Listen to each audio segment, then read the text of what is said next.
تقدمت الجمعية المغربية لحقوق المشاهدين وهي منظمة غير حكومية بدعوى أمام القضاء ضد القناة الثانية المغربية من خلال برنامج الكاميرا الخفية يحمل اسم تاكسي 36.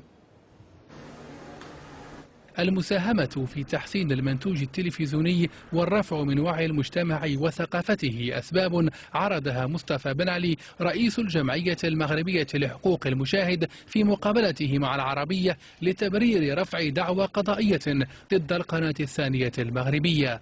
الدعوى بحسب الجمعية سببها الكاميرا الخفية تاكسي 36 التي تبث يوميا خلال رمضان مباشرة بعد الإفطار. الدعوة هي مجرد إنذار ندقه بكل أسف في هذه المرحلة لاعتبارات كثيرة.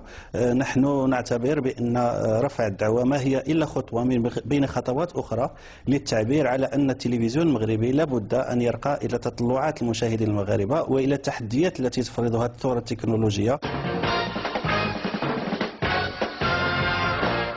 مصادر من القناة الثانية المغربية عبرت عن دهشتها من هذه الدعوة متسائلة عن أهمية الجمعية المغربية لحقوق المشاهد وعن من تمثل، ومشيرة إلى أن الكاميرا الخفية موضوع الدعوة تحظى بنسبة مشاهدات عالية وبالرعاية الإعلانية.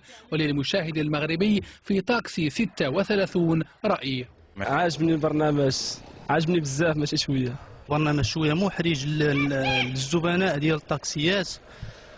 كنتمناو ما يتعاودش هذا البرنامج مرة أخرى. لا يرقى إلى مصاف الكاميرا الخفية العالمية اللي كنشوفه.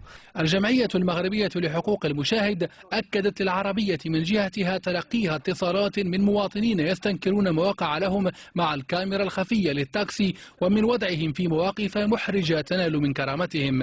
القناة الثانية للتلفزيون المغربي لم تصدر أي رد رسمي في الموضوع. عادل الزبيري، العربية، الرباط.